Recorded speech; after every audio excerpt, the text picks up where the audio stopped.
What everyday activity led to you genuinely thinking you were about to die? We were in the middle of browsing through the reduced section at Lululemon when my friend Ashley aggressively gripped my forearm. Don't make it obvious, but is the guy behind you following us?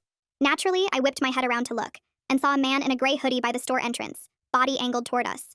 We saw him earlier by the restrooms where he was just scrolling his phone, then again at the food court where he was sitting alone. I told Ashley lots of people shop at the same stores. She said, "Yeah, but he's been alone each time. No shopping bags, just standing around, and now he's here too." We moved to a different section and pretended to look at shirts while watching him in the mirror. He drifted closer, still on his phone, positioning himself where he could see us. My stomach tightened, but I said maybe he was waiting for someone. Ashley asked, "Then why does he keep changing stores whenever we do?" We decided to test it and left suddenly, walking fast toward Forever 21. I kept checking behind us and didn't see him, so I started to relax, thinking we'd been paranoid. But when we got to Forever 21 and looked back, there he was, coming up the escalator, that same gray hoodie. Now my heart was racing because this wasn't a coincidence anymore. Ashley said we should go to security, but I felt stupid because what would we say? That some guy was shopping in the same stores. We couldn't see his face clearly under the hood, and he wasn't doing anything obviously threatening, just existing near us. We ducked into the crowded store and wove through racks of clothes trying to lose him. I saw him enter and stop near the entrance, scanning the store systematically, row by row. We crouched behind a display and Ashley whispered, "Why would someone follow us?" I had no idea because we were just two college girls in jeans and sweaters, nothing special about us. Maybe he wanted to rob us, but my purse was just a cheap bag, and Ashley's wasn't much better. She said, "What if he's some creep who saw us and just decided to follow us?" That made my skin crawl because it meant there was no logic to it. Just some man who'd chosen us randomly.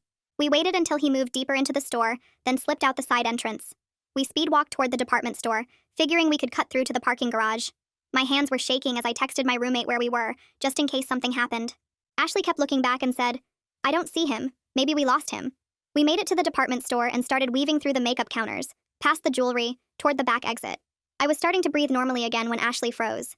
He was there again, coming through the main entrance, moving faster now like he knew we'd spotted him and didn't care about being subtle anymore. We ran toward the back exit and I could hear footsteps behind us, not running but walking fast, steady, deliberate, like he knew we couldn't really escape. An employee asked if we needed help, and I wanted to scream yes, but Ashley pulled me along saying, "The exit's right there." We burst into the parking garage and the temperature dropped instantly, cold concrete and shadows everywhere. We ran toward where I'd parked on level 3, our footsteps echoing so loud I couldn't tell if he was following. The garage was mostly empty, just scattered cars under flickering fluorescent lights. I fumbled for my keys while we ran, my hands shaking so bad I dropped them and they skittered across the concrete. Ashley grabbed them and we reached my car in a dark corner where I'd parked that morning. She clicked the unlock button but nothing happened. She tried again, pressing it desperately, but still nothing. The battery in the key fob must have died. I grabbed the keys to manually unlock it, but my hands were shaking too much to get the key in the lock. That's when we heard the garage door slam open behind us, the sound echoing off every surface. He was coming, not pretending anymore, walking straight toward us with purpose.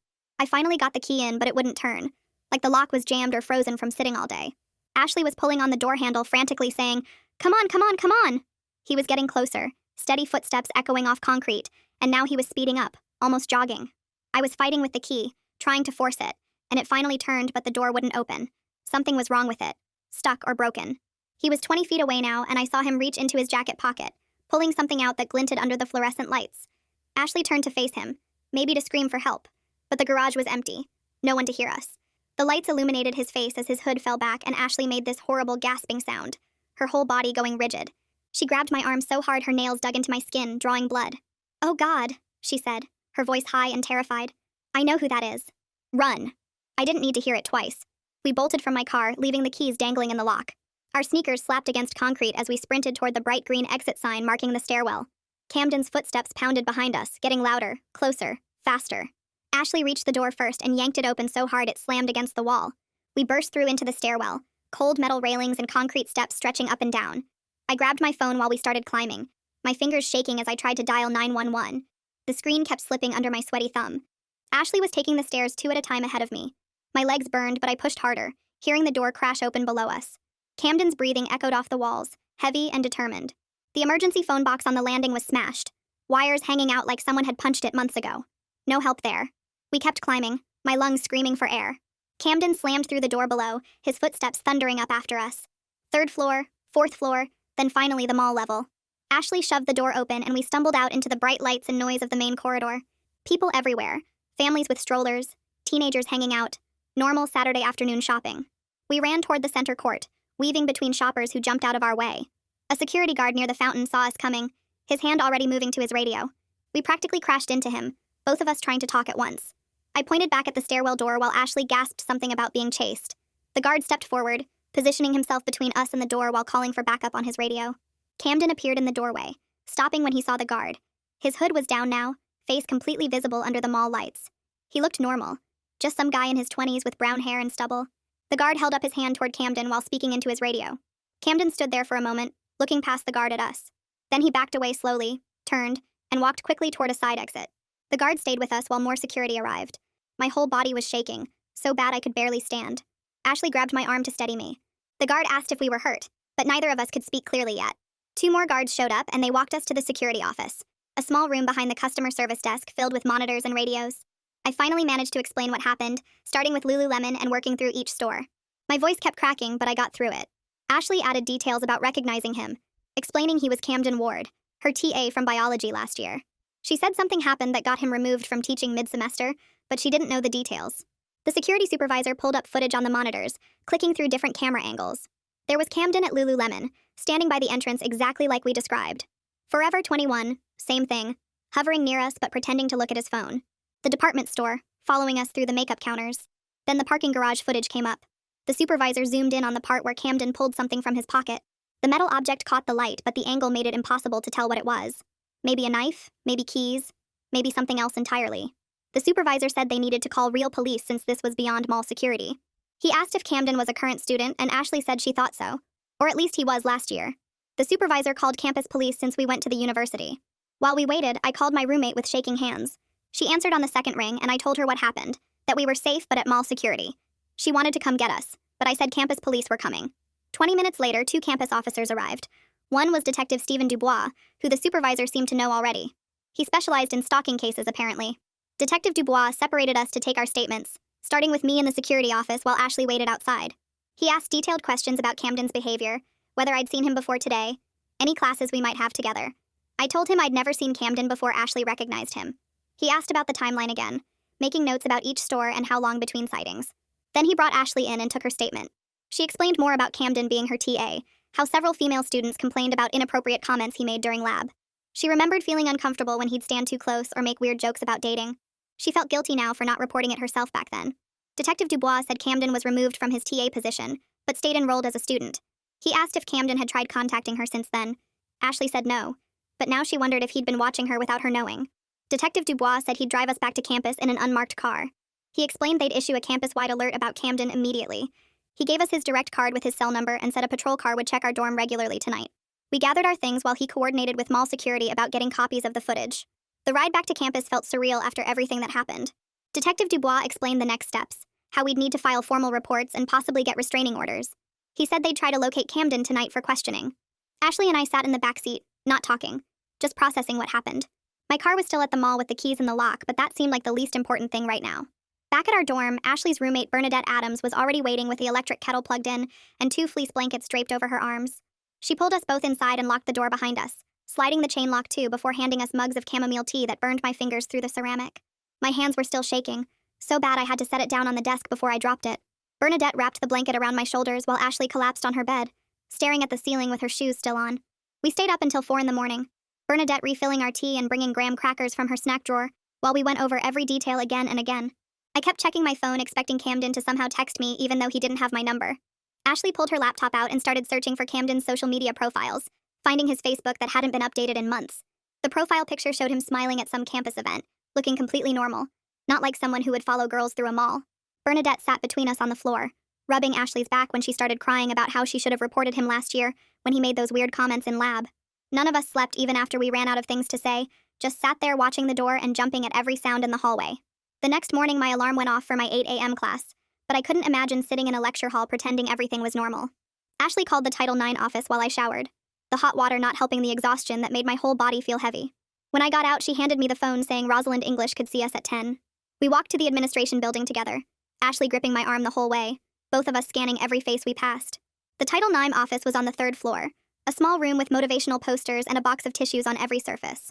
Rosalind English was younger than I expected, maybe early 30s, with kind eyes behind thick glasses. She had our names already written on a legal pad and gestured for us to sit in the chairs across from her desk. She explained that Detective Dubois had already called her about our situation, and they were treating it as highest priority. She pulled out a packet of forms, explaining I could request an emergency room change today if I wanted. They had spaces available in the newer dorms across campus. The idea of packing everything and moving felt overwhelming, but so did staying in my current room where Camden might know the location. She said I didn't have to decide immediately, but the option was there anytime. Then she explained the campus escort service, how someone from security would walk me to and from classes, wait outside during lectures, and make sure I got back safely. It felt excessive but also necessary because I couldn't stop picturing Camden waiting outside my classroom. I told her I'd stay in my current room for now, but definitely wanted the escort service. She made a call right there, arranging for someone to meet me after our meeting to walk me to my noon class. Then she wrote down another name and number on a sticky note, saying Marlena Pearson was the campus counselor who specialized in stalking and harassment cases. She could see me as soon as tomorrow if I wanted, which I did because I could already feel the panic building in my chest just sitting still. Ashley asked about her own safety, and Rosalind arranged an escort for her too, saying they'd rather be overcautious than risk anything.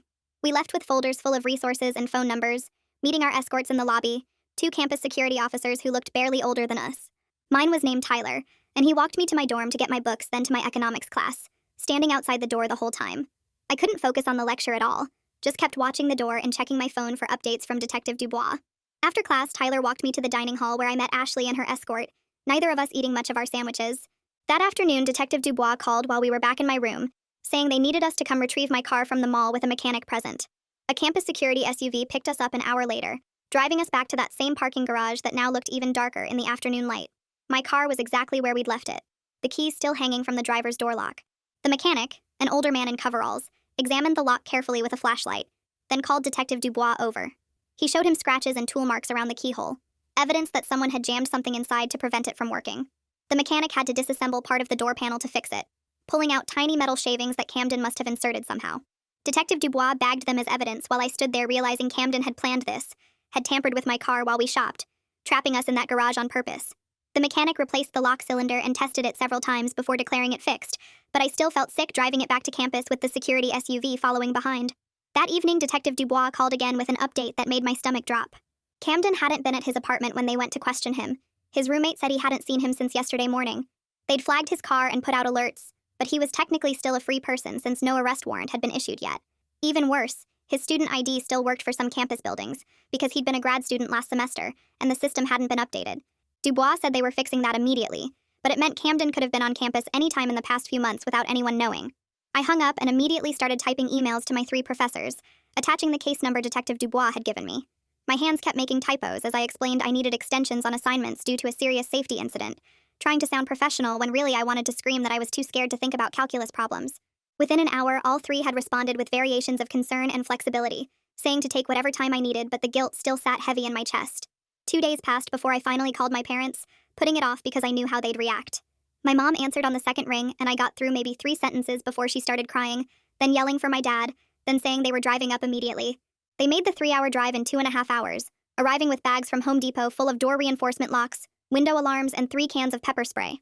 My dad installed extra locks while my mom sat on my bed trying not to cry, saying over and over that I should come home, take a semester off, transfer somewhere else. I kept saying no, that I wouldn't let Camden take this away from me too, even though part of me wanted nothing more than to hide in my childhood bedroom. They stayed in a hotel that night but came back the next morning for my first appointment with Marlena Pearson, insisting on walking me there even with Tyler the escort. Marlena's office was in the counseling center, painted soft blue with plants on every surface and a white noise machine by the door. She was older, maybe 50s, with silver hair and a calm voice that made me feel safer just hearing it. My parents waited outside while I sat on her couch and completely fell apart, sobbing about how I couldn't stop checking behind me, how I saw gray hoodies everywhere, how I felt like Camden was watching even though logically I knew he probably wasn't. She handed me tissues and let me cry without trying to stop me, then taught me a grounding technique where I named 5 things I could see, 4 I could hear, 3 I could touch, 2 I could smell, 1 I could taste. We practiced it several times until my breathing slowed and my hands stopped shaking as much. She validated that my fear was completely reasonable given what happened, that hypervigilance was my brain trying to protect me, but we could work on managing it so it didn't control my life. She scheduled me for twice a week to start, saying we'd adjust as needed and gave me her cell number for emergency panic attacks. Later that day, Ashley texted me frantically to come to her room immediately. She had her laptop open to Instagram, showing me how Camden had been viewing her stories even though she'd never accepted his follow request from months ago. The app showed he'd watched every single story she'd posted in the past 3 months, sometimes viewing them multiple times. We screenshotted everything, her hands shaking as she scrolled through the viewer lists finding his username again and again. She made all her accounts private immediately, blocking him on everything, but we both knew he'd probably been watching for months before we ever noticed. The realization that he'd been monitoring her, maybe both of us, for who knows how long made my skin crawl. Detective Dubois said the Instagram evidence was helpful, but we needed more for a protective order. So 2 days later, he drove us to the courthouse downtown to file the paperwork. The courthouse was all marble and echo, our footsteps too loud as we followed him to the clerk's office on the second floor. The stack of forms was overwhelming, asking for every detail about Camden, about the incident, about why we feared for our safety. Detective Dubois helped us fill them out, his handwriting neat in the boxes while mine looked shaky and wrong. We had to write statements about what happened, reliving every moment in writing, then sign affidavits swearing it was true. The clerk stamped everything with loud thuds that made me flinch, then said a judge would review them within 72 hours for the emergency order. Walking out of the courthouse, I felt both more protected and more vulnerable, like the paperwork made it all official and real in a way that Camden would know about and maybe react to. A week passed where I jumped at every shadow and gray hoodie on campus, even though Camden hadn't been seen since the mall. Then someone called security saying they'd spotted him near the library around noon when students were changing classes. Security got there in under 3 minutes, but he was already gone, no sign of him anywhere. They reviewed the cameras and found a figure that might have been him, but the footage was too grainy to be sure. Everyone on campus was talking about it, wondering if he was still watching us from somewhere we couldn't see.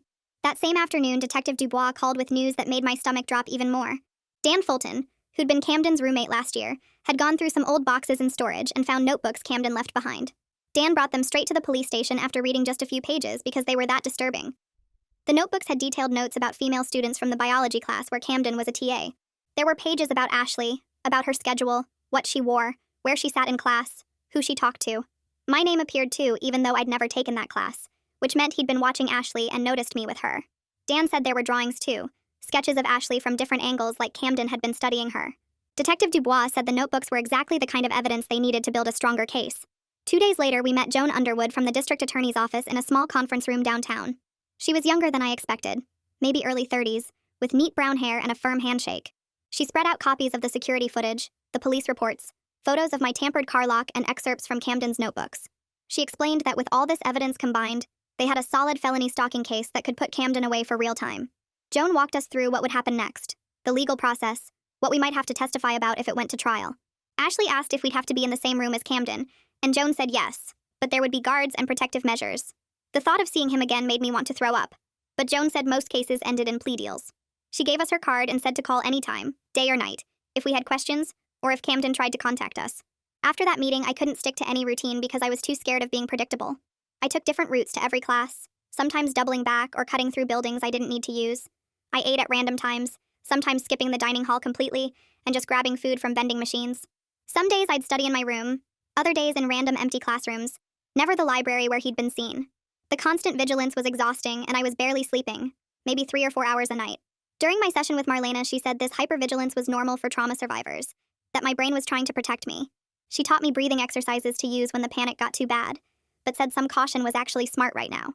We worked on finding a balance between being careful and not letting fear completely control my life. 3 days after meeting Joan, bright orange flyers appeared all over campus with Camden's photo and a crime alert warning. The flyers were everywhere, on every bulletin board, taped to lampposts, in every building entrance.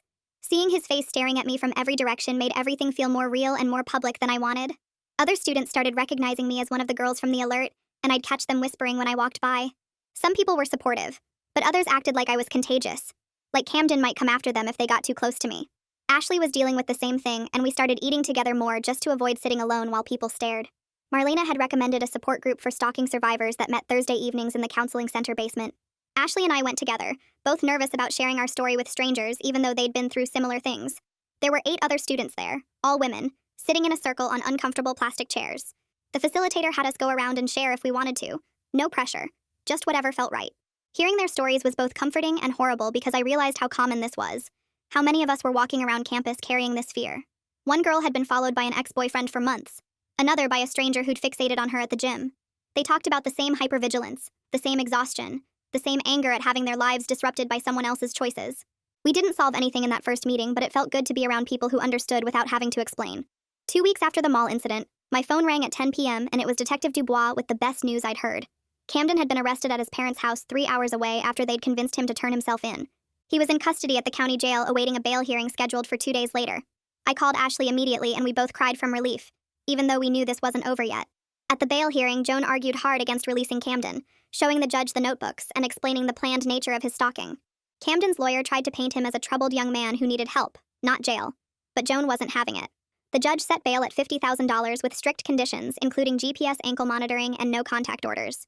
If Camden posted bail, he couldn't come within 500 feet of campus or our addresses without setting off alerts. Then Camden's parents posted the full amount, and he was released that afternoon, which felt like a punch to the gut. Joan called to explain that the GPS monitor would track him constantly, and any violation would send him straight back to jail. She said this was actually good because it gave Camden a chance to mess up and violate the conditions, which would strengthen our case.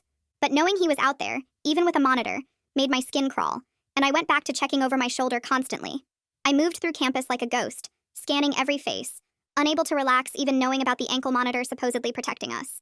Marlena worked with me twice a week now on managing the hypervigilance while acknowledging that some caution was actually protective and smart. Ashley started picking at her cuticles until they bled during our support group meetings, and I noticed she wasn't eating much anymore. She kept checking her old class notes from when Camden was her TA and circling things in red pen that seemed normal then, but felt creepy now. One night, she showed up at my room with printed screenshots of old emails where Camden had offered extra help with lab assignments, and she'd politely declined. Her hands shook as she spread them across my desk and pointed to timestamps showing he'd sent them at 2 or 3 in the morning. Bernadette found her crying in their bathroom the next day and sat on the floor with her while Ashley kept saying she should have told someone about how he stared at her during lab. Bernadette rubbed her back and reminded her that lots of TAs are awkward, and there was no way to know he'd turn dangerous. Ashley threw up twice that week from stress, and I held her hair back while she sobbed about all the other girls he might have followed. 3 weeks crawled by with Joan sending us daily emails about what to expect at the preliminary hearing scheduled for Thursday morning.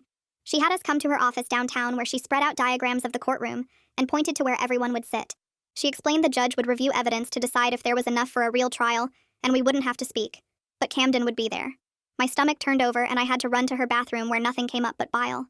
Joan gave me peppermints and said this reaction was normal, and the bailiffs were used to witnesses needing breaks. She walked us through the metal detectors at the courthouse entrance and showed us the victim services room where we could wait. Thursday morning came too fast, and Ashley picked me up at 6, even though court didn't start until 9. We sat in my car in the courthouse parking lot watching lawyers in suits rushing past with coffee cups and briefcases. Ashley's knee bounced constantly, and she kept checking her phone even though there was nothing to check. We finally went inside, and the victim advocate met us in a small room with old chairs and a water cooler that made gurgling sounds. She explained we could watch on a screen from here or sit in the actual courtroom, and I said I wanted to be there to show I wasn't scared, even though my whole body was shaking. We walked into the courtroom and it was smaller than I expected with wood paneling and uncomfortable benches like church pews. Joan was already at a table up front organizing papers and she nodded at us to sit right behind her. Then the side door opened and 2 guards brought Camden in wearing an orange jumpsuit and handcuffs that clinked when he walked. His hair was longer and greasy and he'd lost weight, but it was definitely him, and my vision went blurry. He looked right at me with this little smile like we were sharing a secret, and I bolted from the courtroom. Ashley followed me to the bathroom where I threw up everything I'd tried to eat for breakfast while she held my hair and rubbed my back. I sat on the dirty bathroom floor crying and saying I couldn't go back in there with him looking at me like that. Ashley wet paper towels and pressed them to my face and said we'd stay in the victim room and watch on the screen instead. The advocate brought us water and tissues while we watched Joan present the security footage and the mechanic's report about my tampered lock. Camden's lawyer kept objecting and saying everything was circumstantial, and his client was just shopping at the same mall. The judge looked at the notebooks Detective Dubois had found with detailed observations about Ashley and other female students from Camden's TA days. Camden's lawyer argued they were private creative writing exercises, but the judge wasn't buying it. After 2 hours of evidence, the judge said there was sufficient probable cause for felony stalking charges and misdemeanor tampering with property. Camden stood up and his lawyer spoke for him, saying not guilty to all charges and claiming this was a huge misunderstanding. The judge set a trial date for 3 months away, and Camden smiled again as the guards let him out. Detective Dubois called the next morning to tell us 2 former students had contacted him after seeing Camden's photo in the campus crime alert. He came to campus to meet with us and explained that both women described similar patterns from when Camden was their TA 2 years ago. One said he showed up at her gym repeatedly and always picked the treadmill right behind her. The other found him sitting in his car outside her apartment building multiple times, and he claimed he was visiting a friend. Neither had reported it officially because they graduated soon after, but they wanted to help our case now. Detective Dubois said this established a clear pattern that would strengthen the prosecution, and Joan was already contacting both women. I met with Marlena 3 times a week now to prepare emotionally for testifying at trial, even though it was months away. She had me practice sitting in a chair facing another empty chair and pretending Camden was there while I described what happened. My hands shook so bad the first time that I couldn't hold the water cup and it spilled everywhere. She taught me to press my feet flat on the floor and focus on that sensation when the panic started rising. We practiced box breathing where I inhaled for 4 counts and held for 4 and exhaled for 4 and held for 4. She had me write out my whole testimony and read it over and over until the words stopped making me cry. 1 month before the trial date, Joan called with news that made me actually smile for the first time in weeks. Camden had driven past the campus boundary, and his GPS ankle monitor had immediately alerted the authorities. He claimed his GPS was wrong and he was just going to a store that happened to be near campus, but the monitor data showed he'd slowed down right by the main entrance. Joan filed an emergency motion, and the judge scheduled a bail revocation hearing for the next day. Camden's lawyer argued it was an innocent mistake, but Joan pulled up a map showing 3 other stores he could have gone to that weren't near campus. The judge revoked bail immediately, and Camden got handcuffed right there in court while his parents watched from the gallery. That night, I slept 6 hours straight without waking up in a panic for the first time since the mall. I still used the campus escort service for my evening chemistry class, but stopped needing it for my afternoon classes. The escort guy recognized me now, and we talked about normal stuff like the weather and upcoming midterms, instead of why I needed protection. Ashley came over more, and we started doing regular friend things instead of just trauma processing all the time. Bernadette joined us for movie nights where we made popcorn and watched dumb comedies, and nobody mentioned Camden once. We painted our nails and complained about professors and argued about which campus coffee shop was better. Ashley started eating normal meals again and stopped picking her cuticles until they bled. 2 weeks before trial, Joan called and asked us to come to her office for an important meeting. Camden's lawyer had approached her about a plea deal where he'd plead guilty to reduced charges to avoid trial. Joan explained he was offering to plead to misdemeanor stalking instead of felony, and would get 18 months in county jail instead of potentially 3 years in state prison. She said accepting meant we wouldn't have to testify and see him again, but he'd get less time locked up. She also said refusing meant going to trial where anything could happen, including the possibility of him being found not guilty, even with all our evidence. I sat in Joan's office staring at the papers while my parents argued quietly in the corner about whether 3 years was enough time for what Camden did to us. Ashley's mom kept rubbing her back while Ashley picked at her cuticles until I grabbed her hand to make her stop. Joan gave us 48 hours to decide and said she'd support whatever choice we made, but reminded us that trials can go wrong even with strong evidence. That night, I called Marlena from my dorm room, and she walked me through the pros and cons while I paced back and forth wearing a path in the cheap carpet. My roommate brought me tea and sat with me while I made lists of reasons to accept or reject the deal, crossing things out and rewriting them until the paper was covered in ink. Ashley came over the next morning with dark circles under her eyes, and we sat on my bed comparing our lists, which were almost identical. We both wanted him locked up for sure rather than risk him walking free after a trial. Our families met at a coffee shop near campus, and after 2 hours of discussion, everyone agreed that certainty was better than gambling on a jury. Joan filed the paperwork that afternoon, and the plea hearing was scheduled for the following week. Camden stood in his orange jumpsuit and answered yes when the judge asked if he understood he was pleading guilty to felony stalking. The judge accepted the plea and scheduled sentencing for 3 weeks later, which meant we had time to prepare our victim impact statements. Marlena helped me write mine, sitting with me through multiple drafts as I tried to find words for how Camden's actions had stolen my sense of safety. The sentencing day arrived, and the courtroom was packed with other students who'd come forward after Camden's arrest. I stood at the podium with my typed pages shaking in my hands, but forced myself to look directly at Camden while I read. I described the nightmares and the panic attacks and how I couldn't walk alone anywhere without checking behind me constantly. Ashley went next, and her voice broke when she talked about the guilt of not recognizing him sooner at the mall. Camden's lawyer asked for minimum sentencing, but the judge gave him the full 3 years with possibility of parole after 18 months. They led Camden away in handcuffs, and I felt my shoulders drop like I'd been holding them tight for months. With the legal stuff finally over, I threw myself into catching up on all the schoolwork I'd missed during the court proceedings. My chemistry professor let me retake 2 exams I'd failed while dealing with the trauma, and I studied harder than I'd ever studied before. My literature professor accepted late essays without penalty after I explained the situation and showed her the court documents. I spent entire weekends in the library making up for lost time, surrounded by textbooks and energy drinks, and determination to not let Camden ruin my academic future. By finals week, I'd caught up completely, and even pulled ahead in 2 classes, which felt like climbing a mountain. The Dean's List posting came out in January, and seeing my name on it made me cry in the middle of the student center. Spring semester started, and I still used the escort service for night classes, but started testing myself with daytime walks. The first time I walked to my morning biology lecture alone, my hands shook the entire way, but I made it. Each day got a little easier until one morning in March, I realized I'd walked all the way to class without checking behind me once. Marlena celebrated with me during our monthly session, marking it on her calendar as a major milestone in my recovery. Ashley started bringing this guy from her chemistry class to our study sessions, and I watched her slowly start to trust him. He never pushed for anything physical, and always asked before even putting his arm around her, which made me trust him too. By April, they were officially dating, and she seemed genuinely happy for the first time since the mall. She told me he made her feel safe without making her feel weak, which was exactly what she needed. Summer break approached, and I signed up to help with freshman orientation as a volunteer peer counselor. The training sessions were intense, but I wanted to turn my experience into something useful for incoming students. When orientation week arrived, I stood in front of 200 freshmen talking about campus resources and safety protocols. I kept it practical, explaining the escort service and emergency phones and counseling center without mentioning my personal story directly. Several students approached me afterward with questions, and I gave them Marlena's card and the campus police number. One girl thanked me for being so specific about safety resources because her older sister had warned her about campus dangers. The following semester, Camden's first parole hearing came up, but Joan called to say he'd been denied after getting into fights with other inmates. She said his disciplinary record meant we had at least 6 more months before another hearing, which was a relief, but didn't consume me like it would have before. I was taking 18 credits and working part-time in the campus bookstore and dating someone from my statistics class who didn't know about Camden at all. Ashley and her boyfriend were still together, and we'd go on double dates where we talked about normal college stuff instead of trauma. As sophomore year wrapped up, I realized I'd built something new from the pieces Camden had tried to break. My grades were strong enough that Joan offered me a summer internship at the district attorney's office, which I accepted immediately. The hypervigilance had faded to just normal caution that any smart woman practices on a college campus. I still saw Marlena once a month, but now we mostly talked about regular stress and future plans instead of trauma processing. Thanks for hanging out and wondering about stuff with me today. Really enjoyed sharing all those curious little moments together. Until next time, like the video, it helps more than you think.